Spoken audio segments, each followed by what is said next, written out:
Welcome to Fix My Ship, the place where we navigate through the storms and calm the waters of every kind of relationship, whether it's family, friendship, dating, marriage, or even workplace connections.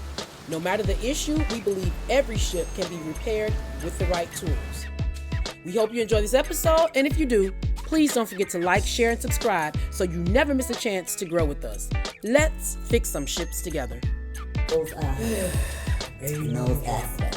Listen, so like I tell everybody, baby mama drama does not exist until the other party engages. Yeah. There is no drama. Yeah. You out there by yourself looking stupid. Ooh, baby. Looking stupid. Looking stupid. So And being laughed at. Yes. Now I'm gonna have a discussion with you that it was on my mind once you said something about it. I was like, I'm gonna ask about it. I was like, I don't care. Okay. She knows I ask about it. But. But Oh God. your brother. Okay. You wanna talk about that? Sure. Okay. My little brother. The one that's Passed away. away? Yes. That's him. Because people deal with a lot of grief. So anytime that if somebody's willing to talk about it, because you never know, relationship wise, that level of Okay. When my little brother was killed, because he didn't pass. I feel like people pass away when they're sick or cars. My brother was killed.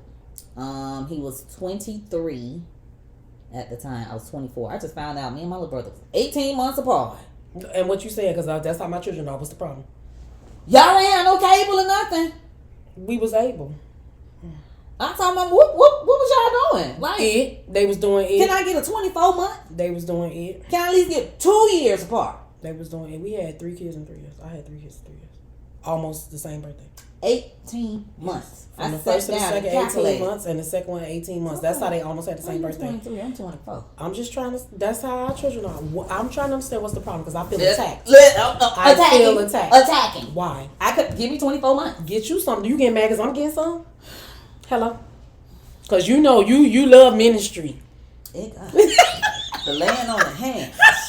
Open the curtain so the Lord can see. Because He is pleased. One He of is the ladies pleased. on Clubhouse always be telling me on Sunday, is talking about, pleased. oh, we lift our hands in the sand. But she don't be saying hands. I ain't going to say what she's saying. Lift I be our like, legs. go on. Listen. Oh my it's God, ministry, that's honey. what she said. It is Okay, so we're ministry. gonna move on. We're not. But you're judging the We can 18 pause. months. We But you're can judging pause. the 18 months. We can You pause. ain't got cable, huh?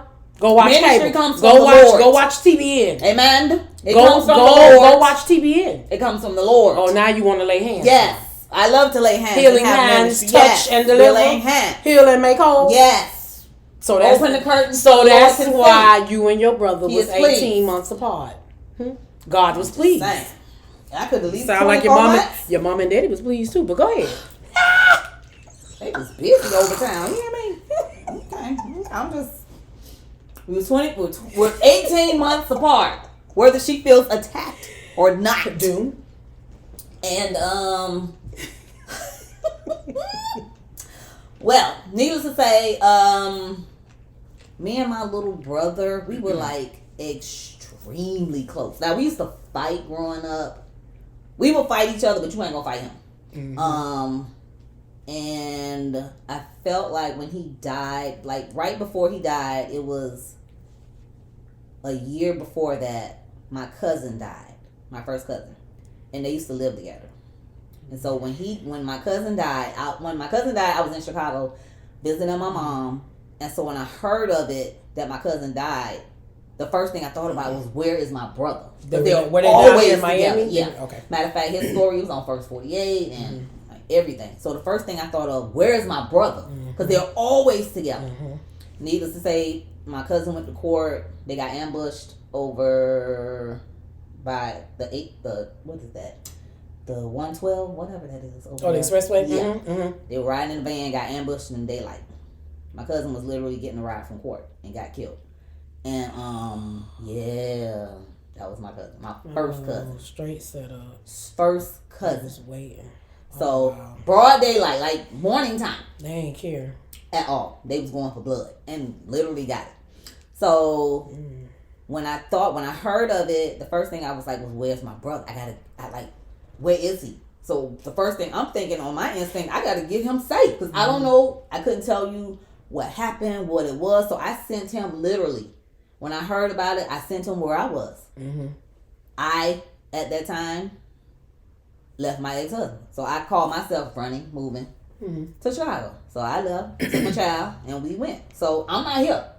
I'm not going to leave you down here. I sent my brother to where I was. So I picked him up at the bus station, all that stuff. It wasn't even a year, 13 months later, my brother was dead. Up there. 13 months later. The guy who did it, needless to say, he's free. I did not tell my mom because I don't feel like she can deal with that right now. I don't want to tell her that he's out. But he's out. Don't know why the guy did it. The guy don't know why he did it. Honestly, this is me. I believe in spiritual things. I believe my brother used to hang with these Haitian boys down here religiously. And it was like a year before my cousin got killed. It was a little baby got killed. And when that baby got killed, my brother and my cousin was in a car when the baby got killed. And they was Haitian. So they did voodoo. So that whole ring of friends all died. Everybody died. Everybody, brother included, died. How you go to Chicago? You don't know these people from a can of paint. The dude kill you? And then told us he don't know why. Like, after he got out, he went to my cousin's job crying. Tell your auntie I'm sorry. I don't know why I did it. Don't know why I did it. So that's me. I believe all that stuff works. It works. So when my brother died, I can still remember the day I went to the wash house on West Dixie Highway, washed my clothes, came home. My son was up there in Chicago. That was when I used to let him go to my mom's house for the summer. So he was still up there. I came back. Matter of fact, went back to work at my current father-in-law's church. I went back to being a secretary. And then I get a phone call that evening. My mom, it was July 8th. She called crying. And I'm like, first thing I'm thinking, oh my God, something happened to my baby. That's the first thing I thought, oh my God, something happened to my baby. She was like, they shot him. I'm like, shot who? You live in the suburbs. Who's shooting? You ain't in Chirac. And Chirac wasn't Chirac back then. They shot him. They won't tell me. So, of course, my mind is just do. And then my cousin get on the phone, Trina, I'm going to call you back.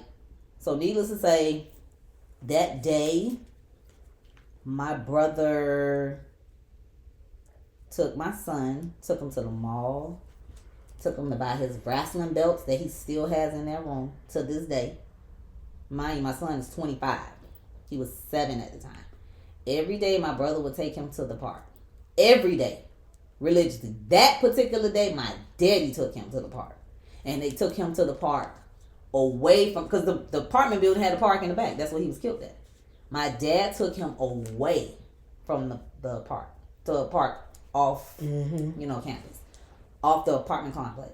When they came back, my mom heard the gunshots, but remember, 4th of July just happened. So it was 6 o'clock in the evening. She thinking, 4th of July ends, July 15th was like for the New Year's, all of that. So she didn't think nothing of it. My dad and my son, who still remembers, said when they came back to the apartment complex, it was a sea of ambulance and people. My son said, "What happened? I hope they ain't here for the lazy boy." He's called my brother the lazy boy. I hope that ain't for the lazy boy. Oh my God! Not thinking nothing of it. They had already transported my brother to the hospital. My mom told me that he got shot 4 times. And when she went to the hospital, he was already dead. They allowed her to see him. So she was seeing him, but in her mind, she couldn't accept it. So even though he's laying on a bed dead, my mom was trying to give him CPR. So she was blowing in his mouth. She was doing everything that she could do. And then she said once she saw the priest come in, because it was a Catholic town, she knew it was over. And she was like, go save my boy, give him his last rites, do whatever you got to do. So that was that. When they told me, I was a wreck. A wreck. Like a wreck. I can remember planning his whole funeral. I can remember calling Royal Funeral Home, screaming to the top of my lungs because I told them I'm not supposed to be doing this. My brother was 23.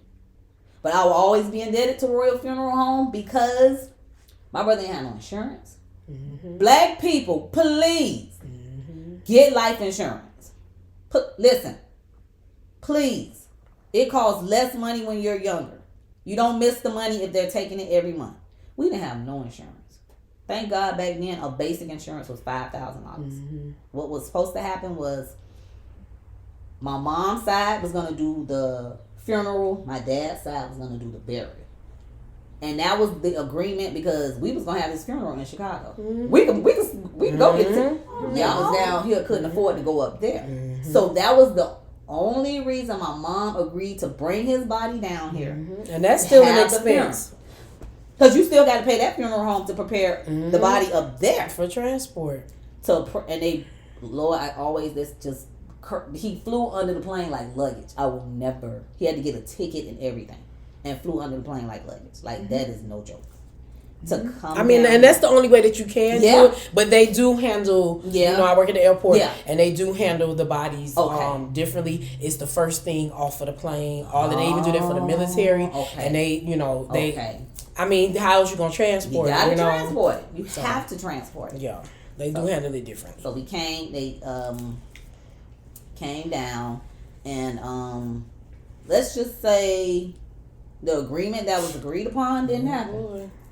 Funerals bring out the worst in people. Mm-hmm.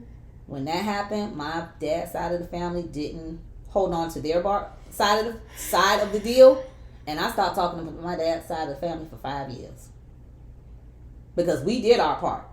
We brought him down. Funeral home, we didn't have the money. I'm always indebted to World Funeral Home because being that I worked at the church, the guy told me you can pay the day before the funeral because you work for the bishop. These people don't know me. They want their money. Mm-hmm. Always been indebted to my father-in-law. He wasn't my father-in-law at the time. He's my boss. Mm-hmm. But they didn't hold up. They ended the bargain. We had to listen. It was horrible. Like, you're already at a loss, and then y'all wanted us to bring him down here, and then but his last name ain't the same. Your kids got your last name. But it ain't. We can't change what is. You can't change his name after he no longer. But he's been on this earth all this time with the last name that he has. You don't have a problem with it then. But what that got to do with you doing anything? So you're not your family no more? That's what I said. And I say so he not. That's what I said. So he not family. You can't even legally change a name of a person that doesn't exist on the. What are you changing?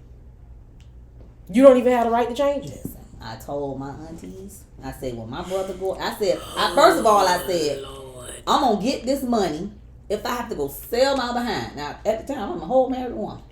But just the fact that I even had to do that with y'all to even say that. We're going to pause real quick because y'all, the people, y'all know how I be talking about South Florida.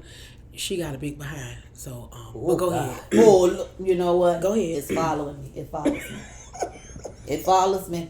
If I gotta go make it rain, I'm gonna get this money and put my brother in the ground. She would have made the money quickly. Woo, child.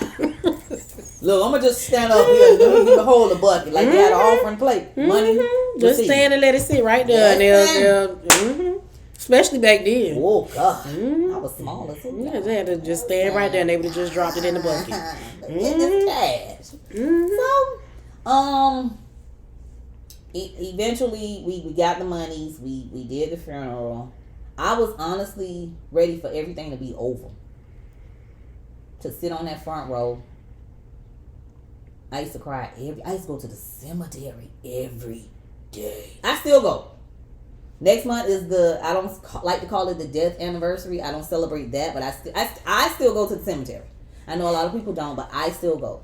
Even if it's usually mainly for his birthday. Even though, he's not there fixed, I still go.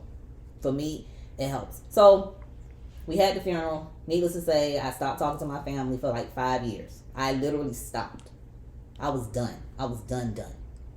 And then the after effect, I grieved so hard that I gave myself an infection in my intestines because it was just like I couldn't believe it. Like, this is my brother.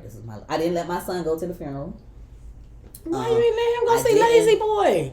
I wanted him to remember him as he was that day. That day they went to the mall and he bought him the wrestling belt. I wanted that to be the last memory of my brother. I did not want him to see me rolling on carpets, screaming and yelling. But you roll on the carpet for happy times, sad times. Back then I wasn't. I wasn't bucking then. So, I wasn't really, but I just didn't want to traumatize. How does Enrique feel about that? Jorge? Yeah, Jorge. He's fine with it. Y'all ever talked about that? Mm-hmm. What did he say? He said he could just remember being at the hospital with my mom. Okay. So he was there for that. Mm-hmm.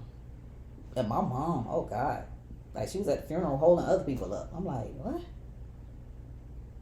How do you do that?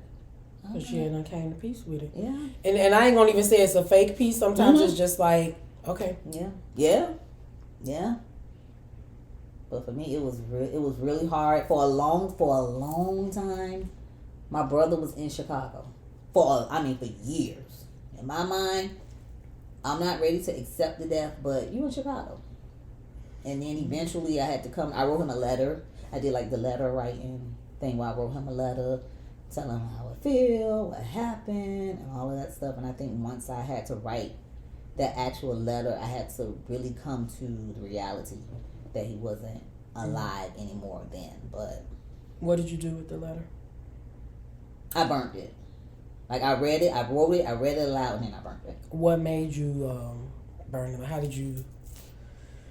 Because that's the whole process. I'm sure you probably was snotting and everything else when you burned it. I still have my moments. Like, I still have my moments. It could be a song when we was from childhood. It's gonna be almost 18 years later. And that's why I asked you about it, because I'm like, what year did he pass away? In 2007. So I met you in 2010-ish, 11-ish, somewhere around there. And I'm like, I've known about your brother. Mm-hmm. So that's why I was like, because in the last episode I did, my friend talked about her mom passing. So I was like, I just felt that it was appropriate to speak about it, to help people or whatever. But I'm like, that family member, especially when you start talking about siblings, because that's like, that is your first relationship. Yes, that's your first one. Like, all your fights, your arguments, everything is with your brother, sister, and cousins, and so that one was like a really, and I felt like I was closer to my little brother than my older brother, because after a certain age, my older brother stayed in Chicago because my mom did the back and forth, and my grandma was like, no, he's gonna finish high school up here, no. So when we came down, it was me and him. Matter of fact, when I was pregnant with my son, I wasn't gonna tell my mama flat out until I was on the gurney, finna push. My little brother was in juvenile, called and told my mama I was pregnant. I wasn't telling her, and I admit I wasn't telling her. Why? What she was gonna do? Tell everybody. Girl, Trina pregnant. But they was gonna eventually find out. Let me tell her. She pregnant. So somebody said, she pregnant. Really? And you want to talk about people not having cable? Huh? No, turn around. Don't turn your back on me now. 18 months apart. Oh, and how old is what's the separation of your kids? They're 9 years. It seems like 10. You're crazy. Hey, listen, it wasn't my fault. So 18 months or 9 years, which would you prefer? It wasn't my fault. Answer the question. 18 months or 9 years, which would you prefer? I tried, but my body wasn't functioning. I answered the question. Knowing what you know now, 18 months or 9 years. I did 18 months. I know. Because you'd be done now, wouldn't you? Listen, when I had that girl, listen here. You'd be done. First of all, me and the boy for a long time. 9 years. Come on, boy, get in this car, let's go. I had this little girl say, wait a minute. A car seat. I gotta get a baby bag and change clothes. But you didn't remember that from the first one? Ma'am, listen, it was a blur. It was a blur. Uh-huh. You just did it and it was over with. It was done. Come on, we gotta go. Wait a minute. A pacifier? Really? A bottle? And she was a blanket baby? Oh my God, we gotta take this stinking blanket. It wasn't stinking, but we gotta take this blanket everywhere It we just go. be dingy. You done had it No so long. it's still in the closet. It has no color. It's faded. It has a little hole in it. Oh Lord! And this sister packed it up and put it in the closet. That's like my niece and the pillow. She has a pillow. I have a blanket, baby. So yeah, I think the part about my brother that she never got to meet him. That was the part that's like really sad because I know she would have loved him. And he would have loved her, child. If he was like that with baby boy. Oh my God! But you couldn't don't talk about his nephew. Let him listen. And he was a young uncle, so he was probably like 15 as an uncle. Listen, if he was calling him lazy boy, I can only imagine. But your what's nephew so calling you lazy crazy? boy. That's so The boy reminds me of him. The man, all the stuff he be doing. That's my brother. And then when you think about it, that's how old my brother was at the time. So I don't know a 40-year-old. Or I don't know. I know the 20-something. And he was going to the club up there with fur coats on, making it rain. Like, people ain't know what making it rain was back then. And he just took that. He embodied the whole Miami swag. So when he got up there, oh my. They used to call him Miami. That is not his name. No, when you come from Miami, that's it. And I tell you, that's more of a man thing. Miami is put on the map because of the men, not because of the women. We just get the residual of it now. When they find out about the Miami women, okay, but the men, booty shakers, they was gonna bring the look. They were gonna have the sweat. They were gonna have the money. They will have all that. The pretty boys swag, 305 matching from head to toe. I'm like, oh my God, like, oh, okay, you went up there and was a problem for them people. And people was gravitating towards you because you're different, you talk different, you look different. Like, and you friendly, we are very lovable. Now, don't cross us now. Now, listen. But we love who we love. Yeah. So, yeah. Oh, my goodness. But I miss him a lot. Let me see. Let me go to my text message to see if we missed anything that you said you wanted to talk about. Is there anything else you wanted to add? Make sure you all click tag and share. Thank you. Anything extra? Or are you done? I do. Well, as a part of the marriage piece and ships, people. When you get married, you lose friendships. I will say that. Why? You lose friendships. I lost a lot of friendships, or at least the friendships that I thought I had probably weren't. And I never like abandoned. I was never the person when I got with somebody, or I'm dating somebody, my friendship's going to the background. I was never that kind of person. Or if I was, y'all ain't never tell me. We know. You know. Clearly, if I brought him in, then they want to ship. So I'm not the type of person who's going to abandon ship because I got a man. Right. But I think when I got married, I don't know if it was I don't want to say it was, well, I was going to say I don't want to say it's a jealousy thing. Because like I said, I am on marriage number 2. And this is it. I ain't, we're going to be together till death do us part or rapture or whatever you want, whatever the case. But I lost friendships. I don't know if I was the person who always initiated the friendships. And then once I got married, like I said, once I got married, I never stopped. Oh, I can't talk to you no more. I can't be your friend no more because I'm married now. And never the case. But I did lose a lot of friendships. I didn't get a lot of closure with the friendships. So I can't say what did or didn't happen. But I just assumed, okay, maybe the time was up, or maybe we weren't friends like I thought we were friends, or whatever the case may be with that. Yeah. I think it may be the season, and you don't know that a person is seasonal until the season comes to an end. Okay. And everybody not meant to go with you along every path. Okay. And like I said, it's sometimes where people, I end up, even for me and you, like, it's like I go and it's sometimes a good little season. And I done had some people in my life, it was a 1.5 season. Okay. Where I didn't say nothing. Okay. They got high and by because they saw me. Okay. So, I think it's learning those seasons, reasons, and lifetime type of people, because when you try to force people into the wrong duration, you end up creating problems. And even if it is because of jealousy or whatever their reason is for their own story, then that means you were just a seasonal person. It's fine. Okay. And then you learn. So it's just when you get to those situations and those crossroads where you have to end something, you need to be okay with ending it. And a lot of times people hold on to things that they shouldn't be, or people that they shouldn't be holding on to, and then you end up with extra headaches. Yeah. That you shouldn't have. Yeah. Okay. So the only other thing we kind of talked about it that you had put in the text was blended families. I don't know if you want to say anything else about that, because we kind of talked about the custody stuff or whatever. I feel like with blended families, like there is no manual. I don't think you can force the parents to, because I would say with our blended families, all of our children have their other parents.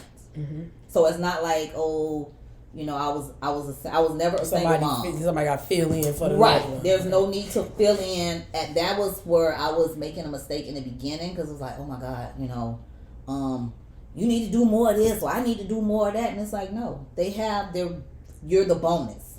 You know, so be the bonus. You don't have to fill in or do all of those things. There's not the other parent hasn't abandoned you. The other parent is not deceased or anything like that. It's just be the bonus. And then not only that, you don't have to force anything. And then also with the blended family, your parenting styles are going to differ. It's going to be different. The ages are different.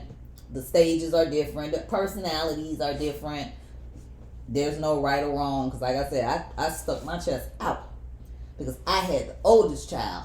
And I got him through X, Y, and Z with no DUIs, no suspensions, no this, no that. Never even talked back to me. So I felt like I was a superior parent. And that's not the case. You know. So let the other parent. And how you saying every child is different. Yeah, even like let's say there's no blending. Yeah. And you got 2 children. It is 2 different people. Yeah. Being raised 2 different ways. If you're a real parent, you do not raise all of your children the same way. You don't. You have certain standards, of course, but when it comes to, you know, discipline, some children, all you got to do is if they know that they think you're going to talk to them. Ooh, and I tell people, my kids know when they need business, somebody stand in the gap, call my mama. Yeah. Now, when they just trying to get away with a little something or whatever, I don't know why they want to call Deacon. Yeah. And I ain't the one. I'm gonna just say what I gotta say. I don't really put nobody on punishment because I don't have time to remember. Because I'm punishing myself, putting you on punishment. Exactly. And I gotta remember. Oh, we can't do this. We can't do that. I don't have time for all that. I said what I said, and you better not do it no more. That's it. Because your repercussions gonna be permanent. Yeah. So I don't know. I think the other part of that with that blended family.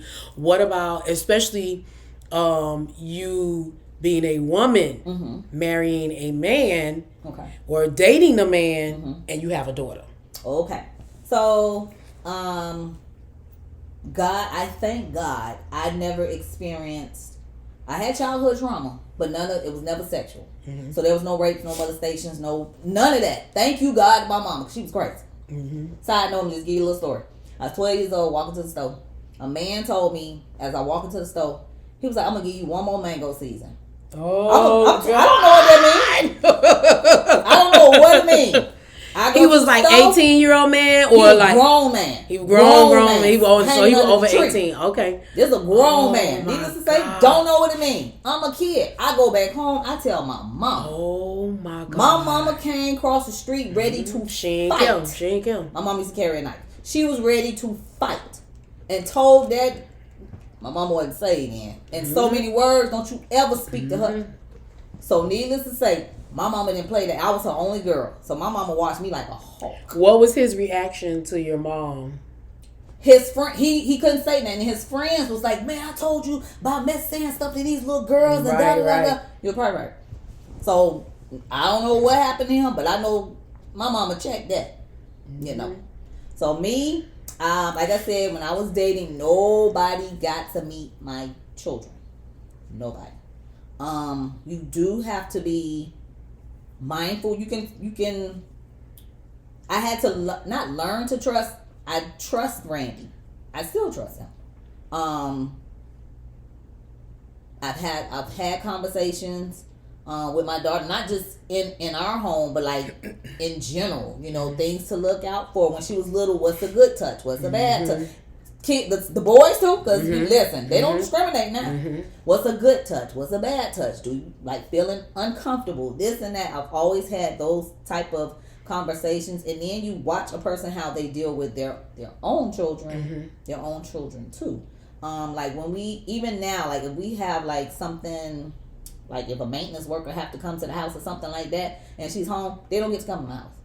You wait till I get home. You wait till Randy gets home or whoever. I'm still protective like that. Because that's even an issue even for a woman, Like no, I don't no, that ain't gonna happen. One day the plumber was outside. Oh, he need to come in. No, don't act like you ain't even him. We're not opening. They're not saying that. I got a girl. It's still safety. Period. It doesn't matter. But I've never had to, like, why he looking at, like, I've never had to, I don't even get those kind of vibes or innuendos or anything like that. He is not that type of dude. Because first of all, I'll set you on fire. And I'm dead serious. I will pour hot grease on you, set you on fire. I'm going to prison and I'm okay with it. Look, it might not necessarily go to prison depending on the jury that you get, but we're going to move on. Set you on fire. Period. I ain't even gonna. Y'all don't know. It's fine. I'm gonna sit right here and wait. I'm not running. I'm not gonna run. I'm gonna set you on fire and sit right here and wait till the police come. Period. If her daddy don't come kill you first. Right. That part. Whichever one finish whatever I left. Whatever you choose. If there's anything left. Yeah. So that's how I feel. Whatever you choose, because the daddy gonna kill you. So it's what I also say behind that. I think people need to understand that's not just stepdads and stepmoms. That is fathers, and mothers, aunties and uncles, sisters and brothers. Yes. Nobody's excluded from the watch list. Nobody. Even if you say, sometimes you look at the behavior, like you was fine and now the person come around, are they changing? Sometimes we be so engulfed in our new mate that we ignore our children. Right. And the last thing you want as a child, especially, it was different when you say the mango season, you was a little ignorant. You was green, you ain't know nothing. You just went in, but you still went and said something. I did. I told my mama. So imagine what that feels like to tell the only person, and that's why I be like, when it comes to children and you a parent, you all they got, especially when they're underage. Yes. Now, once you start doing little things, you over 18, I got to step back a little bit. You're a little bit more responsible for your actions. You put yourself in certain situations, whatever the case is. I ain't going to be there all the time. But when I'm responsible for you and you under my control and care, that comes with that extra sense of responsibility. So, it's, I just caution people, don't just be one way with strangers and you can have somebody under your own roof that's blood or whatever, so just be cautious with everything. Everybody pay attention to your children. Absolutely. Now could children lie? Yes, but adults lie too, and adults lie better. They got a better, they done practice they lies. Yeah. So the last thing, if we ain't got nothing else to talk about, if you want, let's talk about the mind. Anything you want to say about the mind, your thoughts and the mind. I am still in the process of retraining my thoughts, resetting my mind. I can remember it was probably like a couple of weeks ago. I will always I'm Christian woman. I believe in the spiritual, tying it to the natural, all of those good things. And I will always, for years, I will always have dreams. And I will always dream I'm in my old house. My old house that was before this one. But it was always something needs to be fixed. Something that needs to be repaired. And I kept saying, why do I dream about my old house? And I couldn't understand it for the life of me. So I asked one of my mentors, like, what does that mean? Like, I don't understand it. Da, da, da. She was like, you need closure. That's why you keep reverting back to the old. You need closure. So I was like, closure with who? It can't be the ex-husband. I forgive him. She said, but did you really do? She said, because did he not live there? I said, yes, he did. She said, I want you to, go, you pray. I was like, okay. I felt like I prayed and I thought I let it go. I kid you not. I pray. I was like, listen, God, whatever's in my, I'm not sitting here thinking about this man, this man over here, and I'm way over here. So it ain't like I'm sitting here subconsciously thinking about him. It's none of that. It was the fact that I didn't let it go like I thought, like my mouth said I did.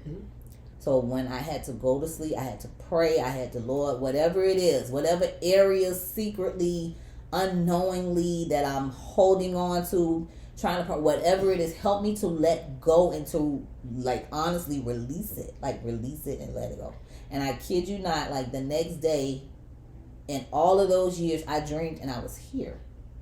I was in this home. I went on the porch to do something and Randy gave me something, but that was like the first time I had ever dreamed about being here. So this is like representing, okay, the new phase. This is where I'm at. It's not taking me aback to where that was, because the trauma and the hurt and all that stuff happened over there, and it was always like trying to repair it, trying to fix it, because it wasn't no closure. So I finally, thank God, was able to dream, even though I'm not a big dreamer, even though I dreamed when I was going to have John. But I was finally able to let that go. Yeah, and I think the mind is very powerful. Like I said, I was an overthinker. So I was thinking things that ain't happened, wasn't going to happen, shouldn't even happen, giving myself anxiety, but anxiety over things that was not even going to come to pass. That part in itself, I'm still working on it.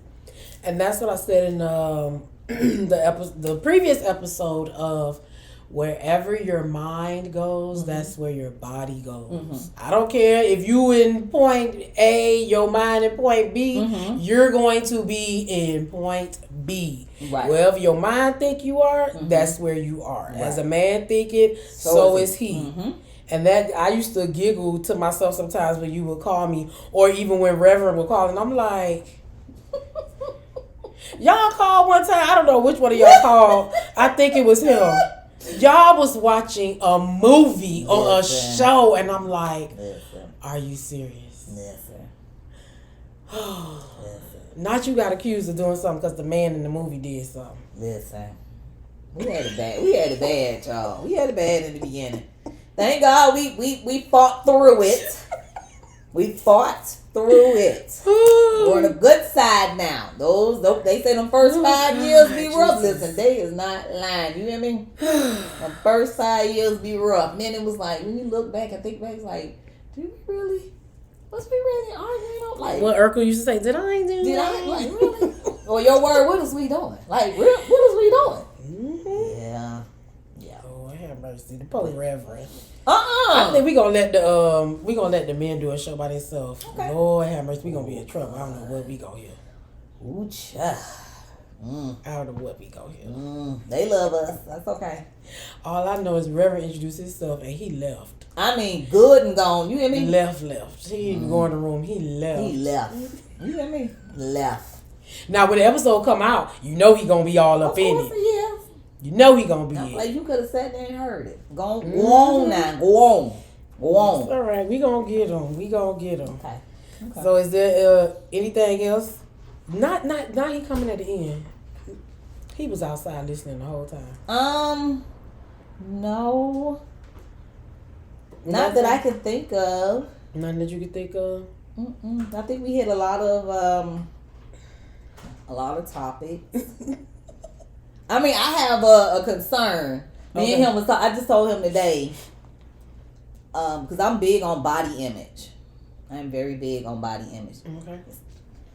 We still, you came right at the end. Well, we supposed to be ending. Look at it, he running again, y'all. He on body image. I think that I want you to sit down for this. This is perfect because you can add to this conversation. So before we got married, I was smaller. Everybody was. I'm petite, so I'm not tall. Brought me in on this. I was smaller, and over time, I animal babies. I gained the weight, and I'm not how do I say it? I don't like attention, so you ain't gonna find me in no booty shorts. You ain't gonna. I ain't gonna do that. That's one thing you ain't gonna catch me. No, I don't care. Whatever shorts you put on, gonna be booty shorts. It's gonna be a problem. I put on a bed sheet, and the wind blowing a certain direction, you're gonna hit a hip or a curve, and I always ask him like, "Am I getting bigger? Or am I this?" He like, "Babe, you just thick." I was like, "Well, but what is that?" And like, the thicker you get, the more he like it. He ain't got a problem with it. But I do. But it's like I've tried it all. Listen. What was your problem with it? That you was just bigger, or what was the issue? To me, I feel like I'm too big to be this height. Okay. I'm not going by the doctor standard, because by the doctor standard, I am obese. Crackhead. I'm obese. Let them tell it. Okay? And no. So for me, it's like I have a problem with my body image. To me, I feel like chicken skin and all kind of, But you know, skinny people have chicken skin too.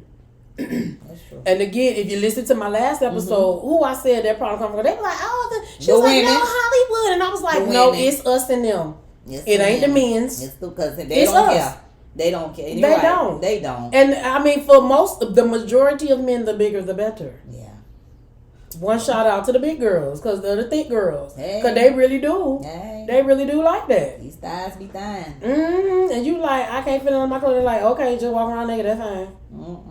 So to me, I always ask him, because at the end of the day, when we go out in public, he married you for what you do.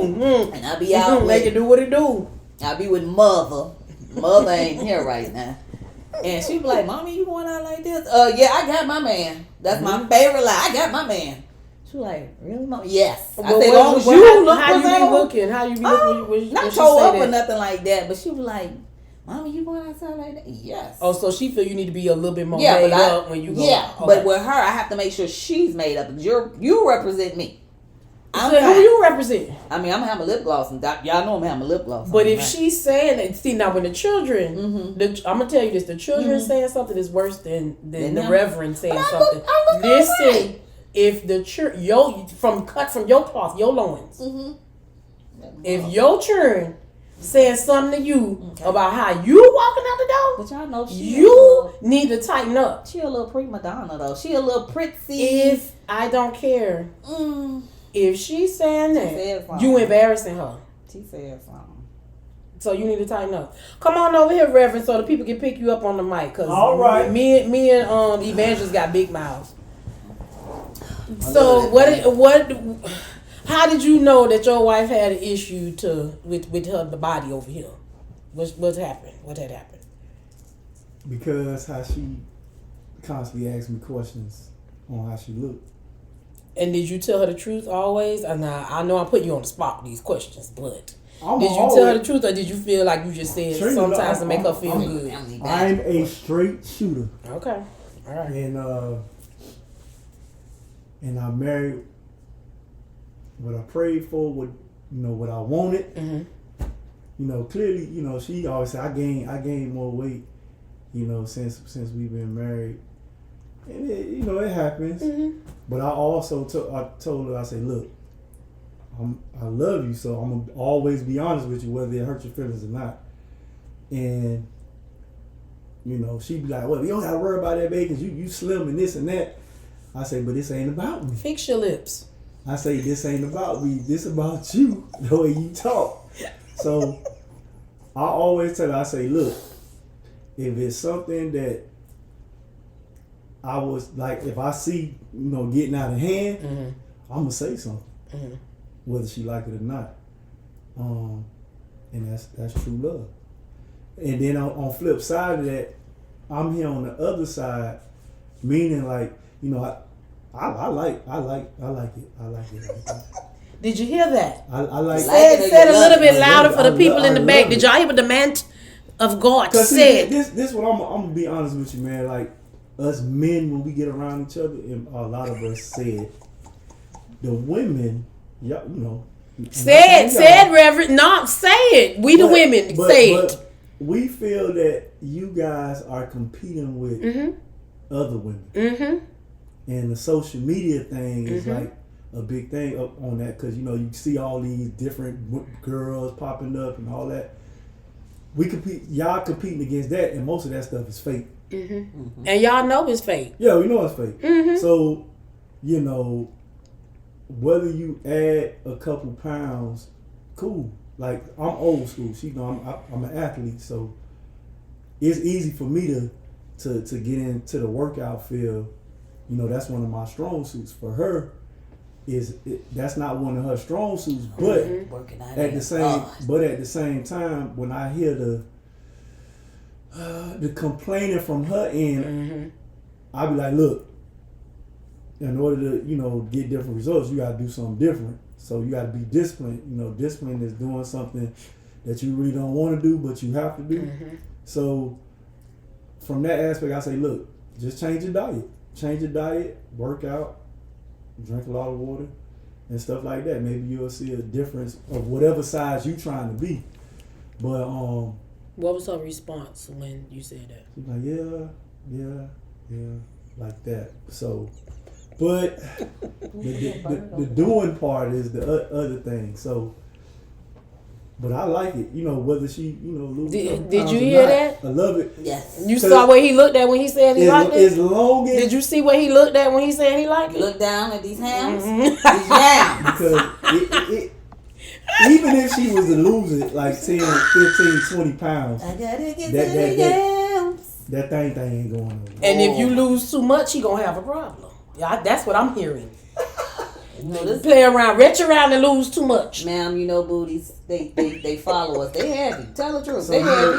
you tell know, the truth too. Yours heavy too. You know the movie with what it was with Mike Epps when he say, "This is the wife that you supposed to have." This is like that God wants me to have.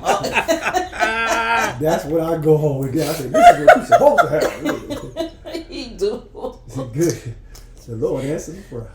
He always said, "I got what I want, babe. I got what I want." Oh, God. Yeah. And it's always the skinny people want somebody thick. What is you gonna do with all this, sir? Yes, brother. You know what I do. Thicker than a lift your hands. Receive it now. But at the same Lift your time, hands. Receive it now. I just want her to, you know, be happy with herself. And I ain't gonna lie, I do be getting a little mad sometimes because like that be showing me that, you know, she feeling insecurity by herself. And do you feel that's insecure, or what do you? How's that translating for you when you see yourself? When I see myself, So when everybody else see, they ain't saying what she saying. I don't. That's the thing. Like when I like your friend said, when I look in the mirror, I see something. At least on my, I see something. I see a bigger person, and it was like, I know I'm super curvy, like super curvy, but I feel like I'm so short that it's like, to me, I see all I see is fat. But at the same time, I tried to work out. I've tried to do this. For me, working out and eating right, they are my weaknesses. Yep.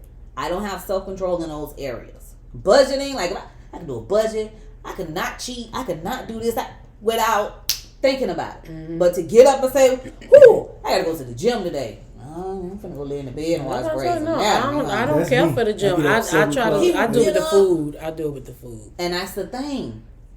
Even with the food, it's like, and sometimes you may not snackish. eat enough. You may not be eating enough. Well, if there's anybody out there that know about dieting, while trying to lose weight, please give us a good, recipe of how she put together food a week, for her. What did you eat yesterday? Yesterday, I went to Chick-fil-A and had a kids meal, but I didn't eat. I ate one strip. Okay. And we went to Lorna's last night. I ate all my oxtails. I always take to go. I ain't had no leftovers. Yeah, you ate all your oxtails because you didn't eat nothing else during the day. I was hungry. And then I had some chips and I had 2 lemon Oreos, and that was it. All right. So yesterday was a halfway decent day or whatever. Yeah. But I mean, some people probably be frowning at the Chick-fil-A. But whatever. I usually do the intermittent fasting, but I'm not a breakfast person. He gotta have breakfast. So we went to breakfast this morning. I can go 12 as long as I have my Cuban coffee. I usually do lunch. I start eating at 12. But my thing is, I'm a late night snacker. So you say you don't eat breakfast, but you end up going to breakfast with him. What did you eat this morning? I didn't even finish the bowl, the grit bowl. Because I had to tell Deacon that. I'm like, he been there cooking. He like, you don't want nothing else? I said, listen, I told you I don't eat. Yeah, when I come home, I do all my eating at work. I was like, I'll take it for leftovers tomorrow. So I had to start telling him, you can't be getting offended because I didn't eat the food, quote unquote, for dinner. I'm like, but I'll eat it for lunch tomorrow. Now, mind you, lunch for me is 8 o'clock in the morning. Oh my God, that's right. So when you coming to me 6 o'clock at night, I'm done for the day. Yeah. So sometimes my last meal is 1, 2 o'clock in the afternoon. Okay. Because, I work early in the morning. So if I ain't had it by the time I came home or right after I come home and we don't went to a little lunch or whatever, I don't want to eat nothing else at the end of the day. So I feel anything that I'm eating after 3 o'clock is me overeating. Okay. So you have to find your moment. So like I said, you didn't really eat too much because he like to go, y'all want to go together. That's y'all Saturday morning thing because I know the Reverend go to breakfast. He going to go with it without you. You better know. He going to go with it without you. So, you want to go with your husband, going on and whatever. Date breakfast. So those be the little things that I had to have him understand. Okay. Don't get mad. Trust me, put it in that little glass bowl like I promise you. It'll be eaten tomorrow. I'm gonna eat it tomorrow. Okay. So I just had to kind of like set that little boundary because you do. I know if I cook it, you ain't eating. I'm gonna give you the side eye too. Like I don't cook. I didn't say it. Yeah. Okay. So no, I get that, but it's just having those conversations to let the other person know. Okay, just if you're doing your fasting or whatever, then yeah, I do my intermittent fasting. So religiously, like. I don't have nothing until 12 o'clock. Except my little cafecito. I'm not giving that up. I don't care. Ain't giving it up. And that's sugar. I don't care. I'm not giving it up. I mean, I'm the coffee maker at work, so I totally get it down. Listen, I am the barista. I have a 3 coffee blend that I make because we do a quote unquote American coffee. So I be over there mixing the Publix Colombian coffee with the Starbucks. I be over there grinding beans. Oh yeah, you legit. And I do a little creme brulee on the top so we can have a little extra thing. We don't even put sugar in our coffee. We have a flavored creamer. That's how good our coffee is. You understand? So and that's I'm pretty sure if I cut out the coffee and the soda that I like to put a little something in. I can go without the soda. I don't do soda, but when I put other things in it, it be cherry coke. So I did good. Like the last 2 weeks, I think I only had one, and that was good. So I just do my other the other things. But I think for me, it goes back to the mindset. I have to train my mind. In order to change, you must change. You just need a nice meal prep for the week. Yeah. And she wants a workout partner. I do. I just feel like she don't want me to. Working out for me is walking. I'm gonna leave her because she said she petite. These long legs gonna be gone. She gonna be left a half a mile behind me. The problem. Because I like to walk. Come on. I power walk. You gonna have to run with me. I say, babe, I power walk. 1 step for you is 3 steps for me. You gotta let me catch up. And he no. Babe, get on the floor. You gotta get down. I say, babe, my butt. It's my butt. I can't lay flat on the ground. No, they be like, you ain't doing it like I'm doing it. I can't. I had to tell him. Y'all hear this? I got airbags back there. It's I'm gonna be elevated off the floor, just a little bit. Now come on. Let's start doing these squats and let's see what happens. Yeah. You can't buck against the trainer. The trainer ain't got an ounce. But our bodies are not built different. I tell you, it's different. I got jugs and jiggles and got a lot going on, Reverend. All the things that you was blessed with. Hey, God, tell them thank you. Lift your hands. Receive it now. Lift your hands. Receive it now. So, what do you say to people that want to have work done to their body? Well,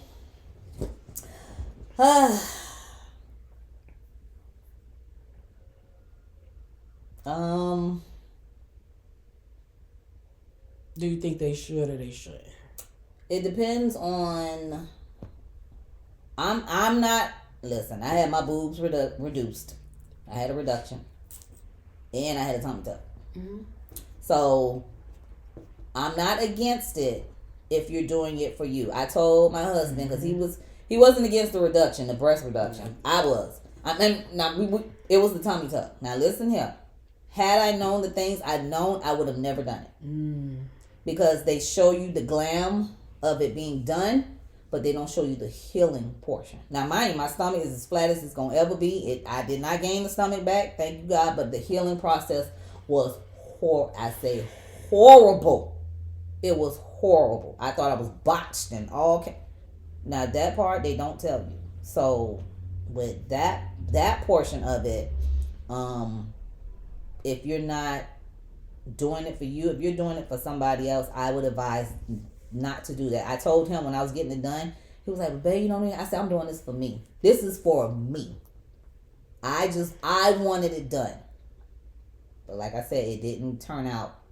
The healing part didn't turn out the way I wanted it. But needless to say, my stomach is still flat. So I am, glad about that part. But it's a lot. It's a lot. How do you get to the point where you decide if you want to do that? When I had my breast reduction, it made my stomach stick out yes. more, even more. So I looked pregnant. So it wasn't until I literally, because I always said, I need to lose weight, but it wasn't until the point where I was bawling, crying.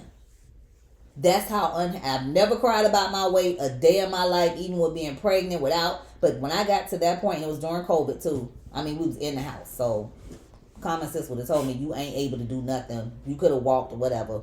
But when I got to that point where I stood in that mirror, saw my body, and I cried, I was like, no, I'm going to lay on somebody's table. I don't care. I'm doing this for me. And I did it.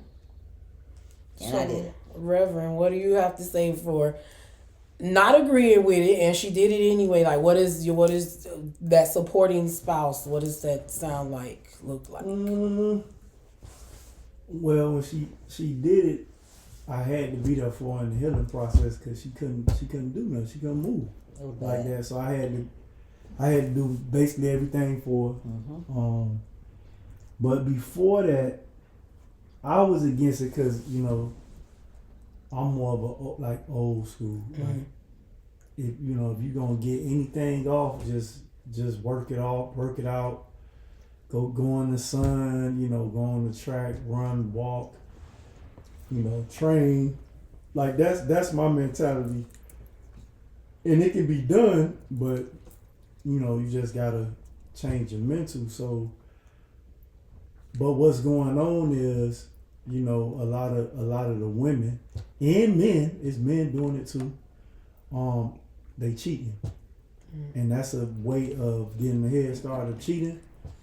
Of getting these surgeries that can affect you in all kind of ways too. It can go the other way, So that was my fear, it going the other way, where you can die. Do it the old fashioned way, yeah, and just get out there and see the results a month, 2 weeks, 3 weeks.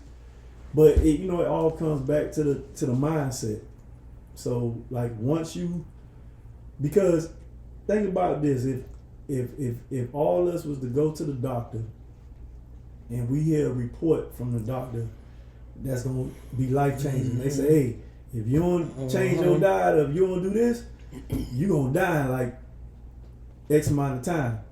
I guarantee you, we gonna change. If that's the majority, do you know some people be like, "Oh well, I'm gonna die from something." Yeah, it's some people that's like that. Some people like that, but the majority of shift quick. Yeah, because they want to stay here for their kids and for themselves and all that. So we gotta have that same mentality, when it comes to your physical, your weight. If you're not happy with yourself, you want to be at a certain level, put that instant shift in your mind, and I say it like, just do it like Nike. So that's how I look at it. But I supported her in the healing process, and as long as she was happy with herself. And I did tell her, I don't want you doing that every time you feel like yeah, that was because you just putting your body through all type of trauma. Right. But what was it like hearing her? Hearing her after she saw herself, like she said, she was in the mirror crying. What was that experience? Did you experience any of that with her? Crying beforehand? Yeah, like saying she wanted to do it and she not happy with. Like, what was that like? Hearing her disappointment or dissatisfaction in her body. It wasn't a good feeling. because again, I'm more of the come from the sports competitive world. So for me, it's like, hey, you don't like it, you gotta do something about it. You know, like that. But that's her doing something about it. No, I'm saying with me, I it was the other way. Mm-hmm. You know, not that way, but she had her mind fixed on that. And then eventually I was like, look, I'm here. Whether you do that or not, if you want to do it the other way, cool. But after she got it done, you know, I was like, hey, you got to start working out. So But I still want to go back. How did you feel knowing that she was not happy? Well, You know what I'm saying? 'Cause all I try to do is tell her is like, look, you know what she thought of herself. I was telling her she was not. You know, I just tried to tell her, babe, you still look good. You know, like just added weight. But she wanted to be at this certain size, and you know, by doing that helped her get her there. So I just try to still encourage her. You know, like try to give her some type of reassurance, like you still look good. And that the reason why I'm digging a little bit more, because I'm going to go back to her, because it's like, what are you doing? What are you saying to yourself now that, okay, your spouse is like, hey, it is, like, y'all really having those conversations, you know what I'm saying? Like, you say you crying or whatever. What's that like, knowing that he's like, it's fine, and you're like, no, it's not? I don't know, for me, because I'm not a easy person to cry.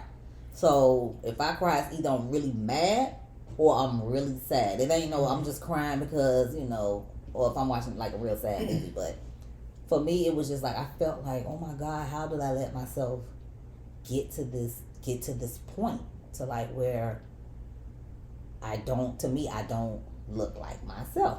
And even with him, it was never like no belittling or it was none of that, but it was like for me, like no, and no.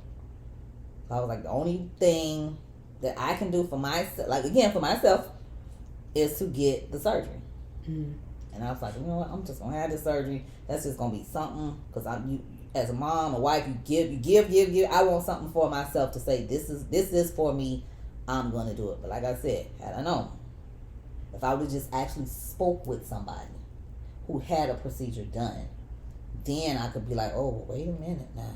Hold on. But nobody, to my knowledge, I've never, unless you go now, you hear more stories about the after effects because you have a lot of platforms now. We didn't have all those platforms when the time happened, or people weren't as open to share their story. They sharing it out the woodworks now.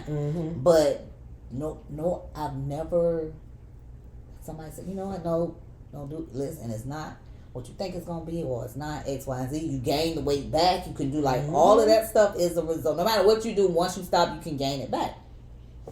So now it's just trying to not get down to a certain size, because I feel like no matter what I do, I'm at the point where I stay at a range. I don't go over. I may go. I'm always in that range. Like whether 10 pounds or 15 pounds. So I never go up, but I never go under either. So it's like, okay, well maybe this is just what I'm gonna That's be. called older age and our metabolism. Yeah, my metabolism is shot to hell.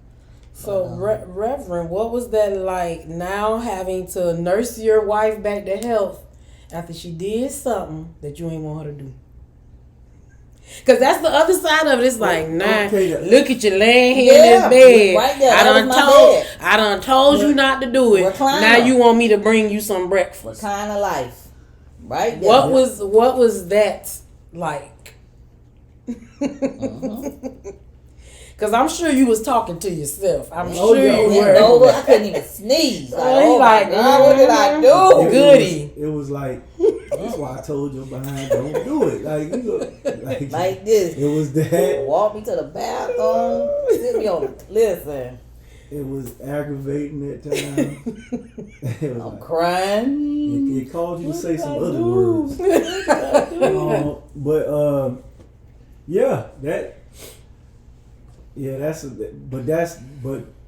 When in marriage, that's the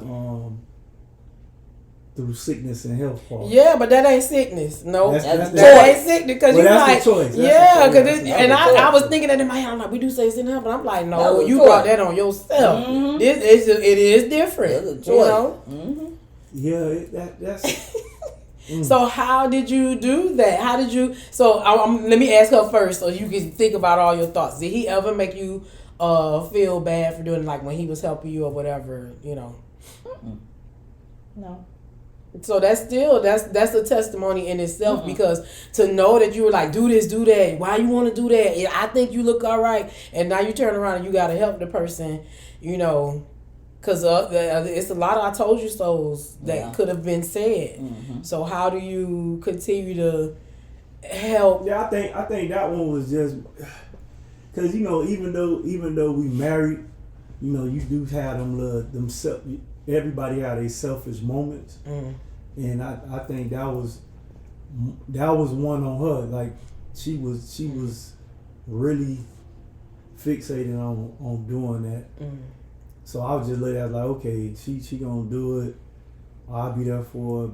But after, I'm really gonna let you know when you ain't doing. You got a new dimple. Yeah, like, but it's, you know, cause like even now, you know, cause like I'm not gonna like beat it down. Right, like, right.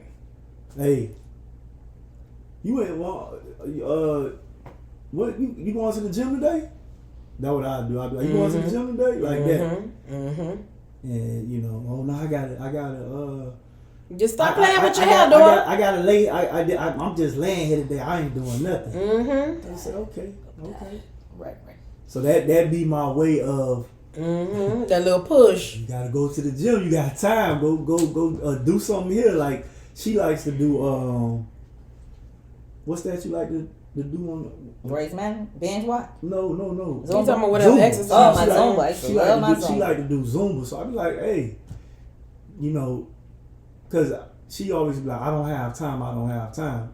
Again, the athletic part, you make time for what you want, whether it's morning, night.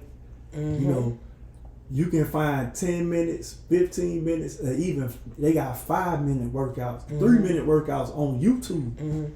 For whatever it is, and I'm talking about intense workouts. Listen, I just used to do squats. Every time I went to the bathroom, I would do at least 50 squats. So, like, you can do something in a day.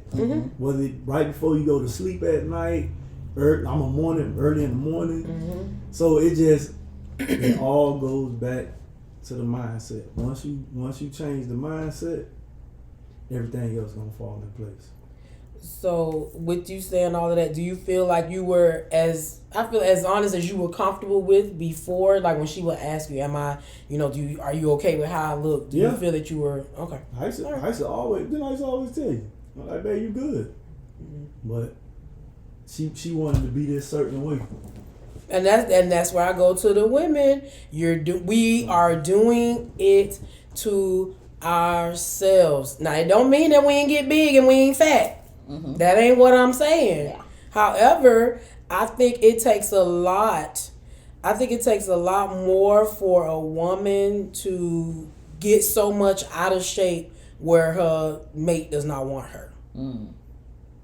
I think we probably would get disgusted more from our mates, the men gaining weight. And it's so hard for them, I feel like, to gain weight. I swear it is. You talking about the men? Yes, I feel like it's so hard for y'all to gain. Like, we talking about gaining weight by mistake. Right. I think it's just, how you like, oh, I'm here. Like, y'all will do it, but I mean, there's years. Give me 6 months and, man, oh, man. Yes. But see, that's, I don't put no pressure on